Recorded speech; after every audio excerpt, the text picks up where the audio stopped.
Yuda, magkasama ngayon ang Don Bell.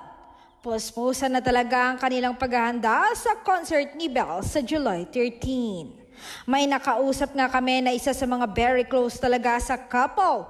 Ayon sa kanya, marami daw mga pasabog na ikaksasaya daw ng mga Don Bell fans. At balita pa ay doon din daw i-announce ang susunod nilang project.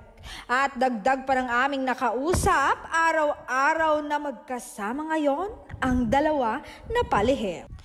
Ang galing daw na magtago ang dalawa.